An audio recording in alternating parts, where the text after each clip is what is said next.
Wow, yeah, that's a great question. One that's been asked quite a bit, and I don't know. I think the good part. Those guys understand. It's an interesting group. A little bit I've been around them. Great young men, hard working, and there's a tremendous bond between all three of them, which is a great tribute to Tom, what he was able to put together, Coach Meyer and the staff, and they compete hard because they want to win and they want to play, but they also help each other. And so I think it'll be interesting. I'm excited to get a chance to get to know the guys and look forward to seeing really what develops. But I don't know. It's kind of a good problem to probably have right now, isn't it? So. How appealing is that to a coach to want to? You obviously see the amount of talent that you could come work with. Was that a selling point for you aside from going to work for the national champs and all the other things? Well, yeah, I mean, that's a part of it. I think this is, the Ohio State University, right? And growing up in Ohio, it's a dream come true to be able to come here and work with Coach Meyer and really all the staff. I mean, these guys do a great job, and the culture and the program, and it's what I believe in, and I'm really excited. Front row middle, Bill. Bill Rabinowitz from the Columbus Dispatch. Could you describe the process by which you took the job and your Buckeye ties? How big a Buckeye fan were you growing up? Yeah, it was interesting, obviously, being in the Big Ten, coming from University of Nebraska, so there was always a tie, recently. And then knowing Ed Warner as well, with Ed and I working together at the University of Kansas. And Coach Meyer and I crossed paths really early in my career when I was a high school coach. He recruited one of my players to Florida. And so I've known him for a while, and we just kind of always crossed paths and seen each other, and so it's just kind of how it worked out. I think when Tom had his opportunities to go, they were looking for a guy and coach quarterbacks, maybe had the Ohio roots, recruiting Texas possibly, knowing the Big Ten Conference. So I think it was a pretty good marriage, and I think that started it. And started that process. As far as this is the university, right? And this is the place. So when you grow up, and even though Youngstown a little bit further away, you always watch it, and it was always great to watch the big game, and you just know everything about the university and what it stands for, and it's just again, it's just a great honor to be here.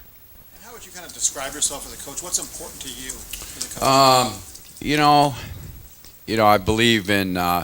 Our guys, I mean, they got to be accountable. We got to build trust. They got to be tough. I mean, I think toughness, that's the one thing. Somebody asked me the other day, said, Coach, what was it like watching the championship game or the game versus Alabama? What did you notice? I said, I noticed how tough Ohio State was, just physically, mentally tough. And growing up in that environment, that's really important. I mean, it's kind of, my roots. And, I think that's important, being accountable, saying who you are, having integrity. If you're going to do something, you do it. And so, that a little bit like that. And front row, Todd. Coach Todd Porter from the Canton Repository. Taking over an offense that scored a lot of points, put up a lot of yards last year, particularly in those last three games. How much of a challenge is it to improve upon that along with Ed? Yeah. Obviously, I think the first thing you got to do is you got to keep challenging the returning players, and you got to motivate them. You got to keep pushing them, and that's going to be probably the biggest. Besides that, developing the younger players. I think those two things are going to be very paramount to what happens. We scored a lot of points. We were an extremely efficient offense, but we weren't perfect, and you strive for perfection. That's how I am. I'm going to strive for that. I know Ed's the same way. And, we're just going to keep pushing our guys and pushing our guys and pushing our guys. I mean, that's the key to it. They got to keep working to get better and wanting to get better. Back row left, Steve. Yeah, Coach. Steve Hellwagon with 24/7 Sports. Just a question I have is you take this job and you have to go in and recruit Joe Burrow and Torrance Gibson and build relationships, and perhaps you were already recruiting one or both those guys in Nebraska. Just go through that whole process with both those guys, the ups, the downs, what you had to sell them on, what they need to find out about you and all that.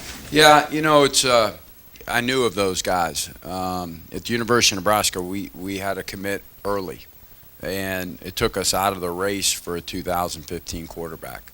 So as the recruiting process because he committed, I think, in February, around this time a year ago, that we kind of backed off those guys. But I knew of them, stayed in touch with some guys here and there. But they were aware. I've seen guys, be it my areas, when I would be out on the road recruiting or as offensive coordinator, I'd go see all the offensive guys. So I might swing by a school here, swing by a school there to see a guy to check in on them. So there were relationships.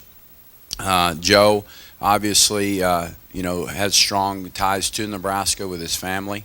And so being able to get into his home and just kind of letting him know the lay of the land of what actually took place in our process over there, to be able to just sit down and spend time with them, really, and just get them the chance to see who I am, get a chance to know them and the family, and the same with Torrance. I think it was we knew Torrance at University of Nebraska. We recruited a player even 2 years ago, and when he was there, we saw him practicing and those types of things. But again, it was one of those things. We kind of really weren't looking for quarterbacks at the time. We went and had the opportunity just to sit down and visit with Mom and go every time I could go out, I went and saw those guys.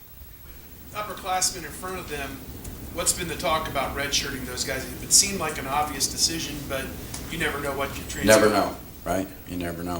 One play away, you never know. Cardell Jones is going to win the national title for you, right?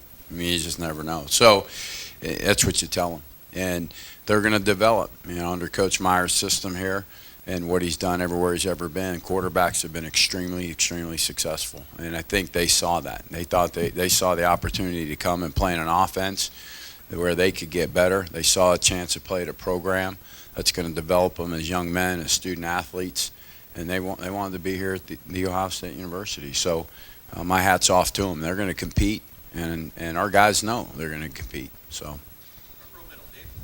Hi, Tim. Dave Biddle from Bucknuts. Along those same lines about Joe Burrow, there was a lot of talk that he was maybe not offended, but disappointed that Nebraska never stepped up with an offer. Did you have to do a lot of smoothing over there with him after you took the job here at Ohio State?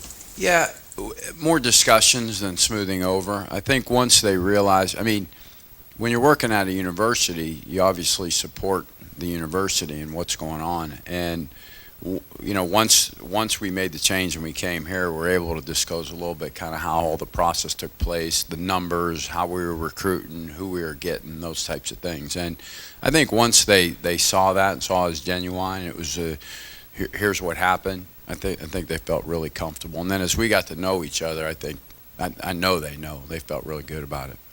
He doesn't have a super strong arm, but he seems like he does so many things well. Just talk about his game a little bit. Yeah, coach's kid, tough. I got a chance one day to watch him play basketball. What a competitor. Driven, there's sometimes guys that can jump higher or run faster or whatever in that game, but boy, he was just playing his guts out. And you got to love that. And he's a coach's kid, and he's smart. He brings a lot of it factor and intangibles to him.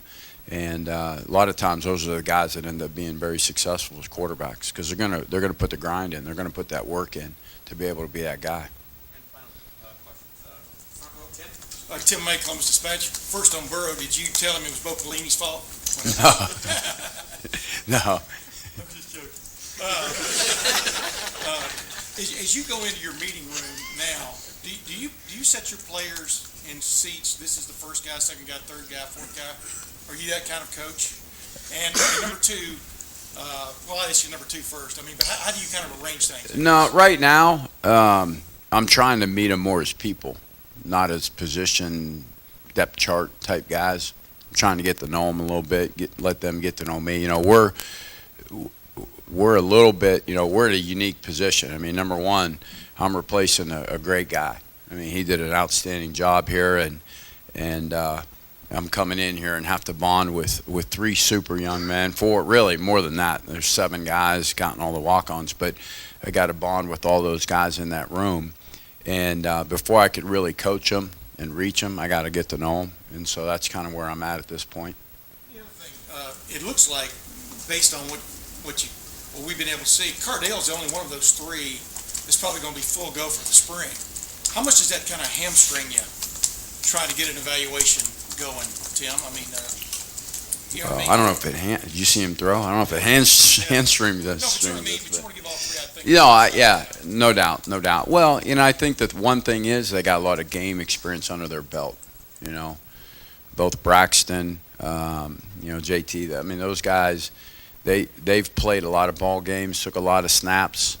You could just put the film on and have the opportunity to evaluate those guys a little bit. So, and even really Cardell's, played a fair amount, but there's still growth in all of those guys. There's no question. They'll be the first ones to tell you if you'd ask them. So, gets a chance to maybe see some of the younger guys, what Steven can do and those things. What does it finally come down to, though, in your mind, what is the cutting line for a quarterback, the starting quarterback? What usually makes the difference? Winning. They got to win. They got to make the guys around them better. They got to not turn the ball over, get the ball to the right guys. Usually that equates to winning. If they're making the players around them better, they're doing the right things, getting the ball to the right guys at the right time, getting us in the right protections, we're probably going to be winning. So that's how you're able to evaluate the production of a quarterback. It's the offense. It's not always him or his statistics. Front row left, Doug. Doug Maurice with Cleveland.com. Philosophically, do you believe that you could play two quarterbacks in the fall, or do you want the guy? Well, I don't know. I haven't given that a whole lot of thought, how it is. Really haven't. And are you certain that Braxton Miller will be on the team in 2015? Yes. And one last question. Have you had much chance to talk with Braxton? Oh, yeah. Yeah. Absolutely. Mm-hmm. Back row, Ari, last question, right here, Ari Washington, Cleveland.com, sorry. Torrance Gibson is obviously one of the more highly rated guys that's in your class right now, but a lot of programs were recruiting him as an athlete, not necessarily as a quarterback. When you watch his film, what makes you so sure that that's the right position for him, and how do you break down the way he plays that position? I think he's a special player with the ball in his hand. There's no question about it. And again, some of the things I talked about, winning, he's able to make the players around him better. He's able to move the offense. Like all quarterbacks, even the guys we have here, there's still some mechanical things or technique things or knowledge things that they still have to pick up in order to function at the highest level that they can. Joe, Torrance, they're no different. They're going to have to come in. They're going to have to learn. They're going to have to improve. They're going to have to maybe do a couple of things different than what they normally done. But athleticism, talent-wise, intangible-wise, he's a winner. He's another guy. He's won championships. He's been able to go into a program and turn that program around and win. It takes something to be able to do that, and I believe that. I think when a guy's a Division I top-notch quarterback, he's got to get people around him to play that way and win. And that's part of being tough. It's part of all the things that we had talked about up here a little bit earlier, what I stand for and believe in, and I think he possesses those things.